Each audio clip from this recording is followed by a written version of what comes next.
Wukong is crushing it. I mean, breaking records on Steam, doing all-time sales, and getting millions of players to be the destined one. And for really good reason. It's a linear Souls-like with an action RPG.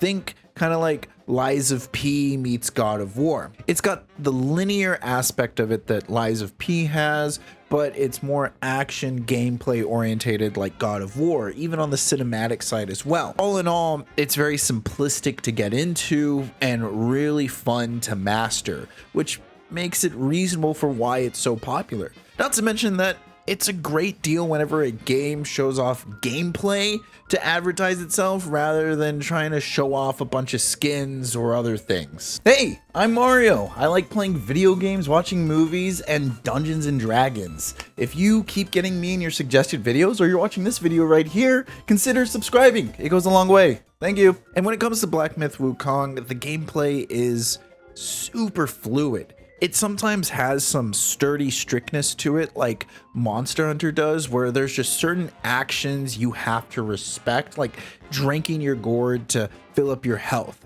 I had to learn to just hold down the heal button in order to make sure that action just goes through. As well as there are other actions when you're transforming or shapeshifting that can feel like the character has to move a certain way. And at first it may feel stiff, but then you realize it's all part of the system and you catch on really quickly. The story in this game is similar to Souls-likes in that you're kind of picking up the breadcrumbs as it goes along. I really like this type of storytelling. It's not so much in your face and it's very subtle.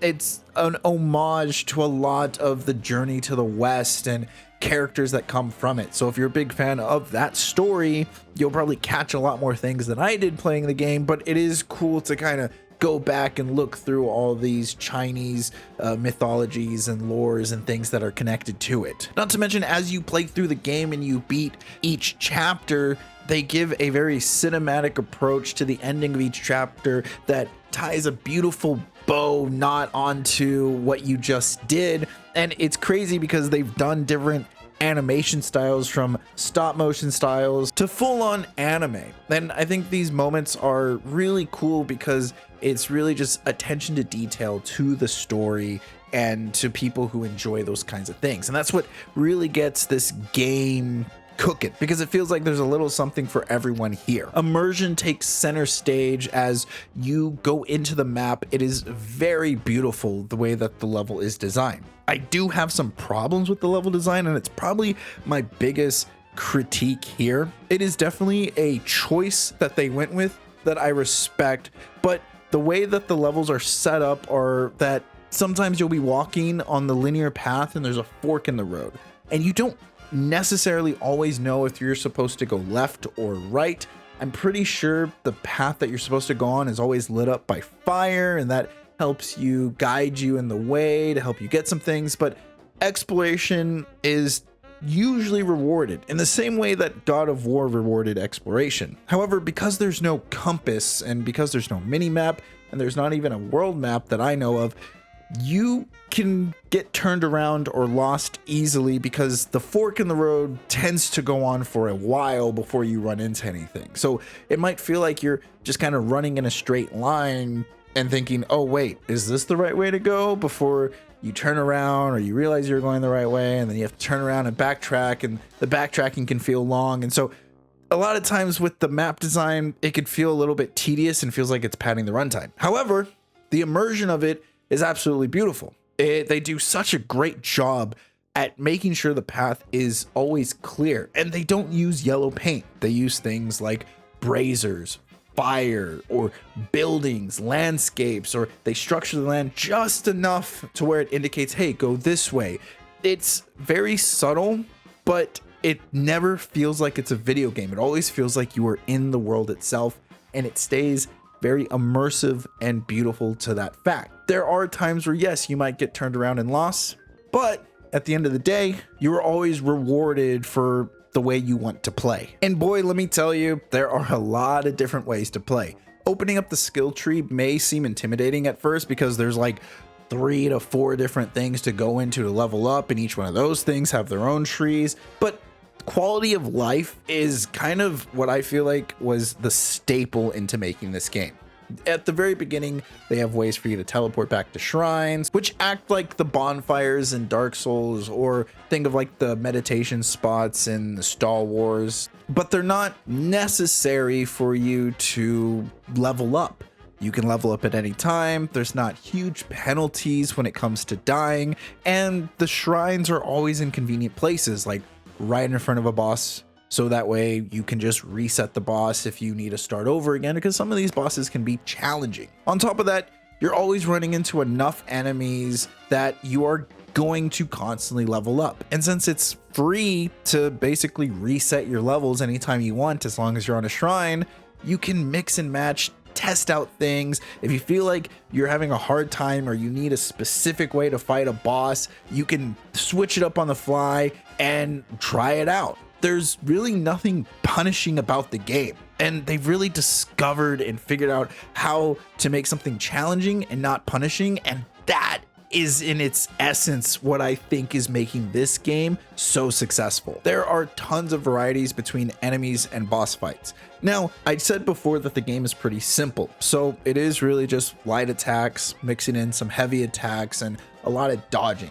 You can upgrade your things to make it more unique or kind of more into your playstyle, but the meta is build up for heavy attacks, land the heavy attacks, stagger the boss or the enemy that you're fighting, and then just kind of rinse and repeat. You mix in some spells that can heal you, do extra damage, freeze enemies, transform you, and you have yourself a very unique and fun type of RPG fighting game. The bosses are not like puzzles like how they are in Souls-like games. You're not sitting there and waiting for the boss to finish his rotation while you try to get your next hit in. It's more or less just kind of, you can be reactive about the whole thing. You can choose when you want to dodge, you can choose when you want to counter. You may have to learn some things or maybe wait for other things, but it's less poke and more engaging at all times, which gives you this high intensity and fun thing. Because the game is so fluid, with the press of a button, you're always doing things. And Stellar Blade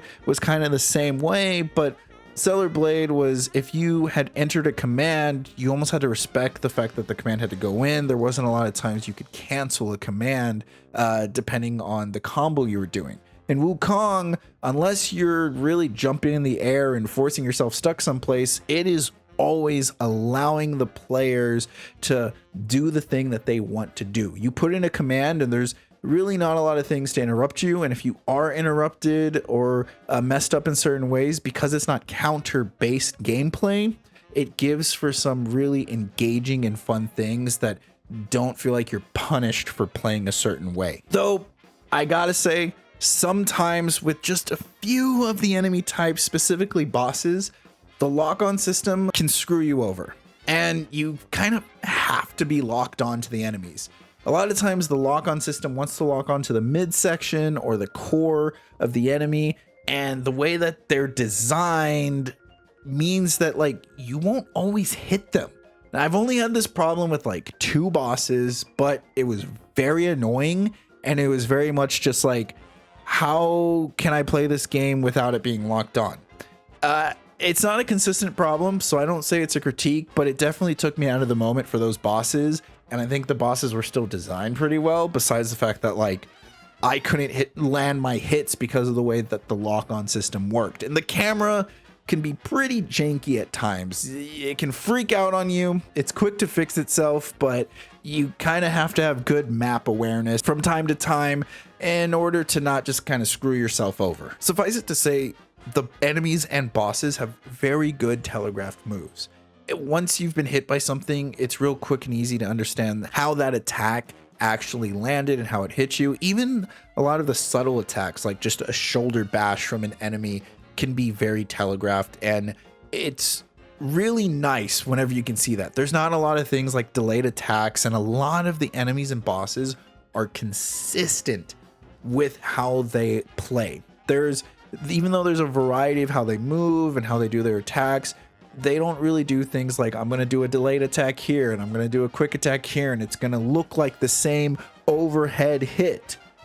This game makes sure that every attack has a different animation, different starting movement. There was never a time where an enemy was going to hit me and I didn't know what attack was coming. That's another strength to the game. Is Black Myth Wukong overhyped? Well, when you look at it and you break everything down, I don't think so. You have a linear Souls-like game that plays like an RPG similar to God of War, with very immersive, beautiful map designs that constantly have you moving forward and gameplay that keeps you engaged. Yes, sometimes the maps branch off too far from one another and can get you turned around with something that may be too immersive with no mini map or compass, but with quality of life that allows you to go to shrines as many times as you want to, re-level as many times as you like to, reward you for exploration, and constantly give you something to upgrade and change up the way you might want to play, makes up for it.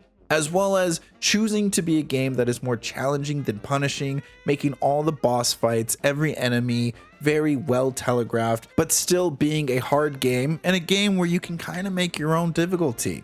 Just like Souls-like, if you want to run around naked in just a club, you can do that. Or if you want to use every ability known to man and find some of the best armor, you could also do that. Black Myth Wukong is a game you could definitely check out and try out, and one that I recommend. I'm about 60% of the way through the game, and I already have to give it a 9 out of 10.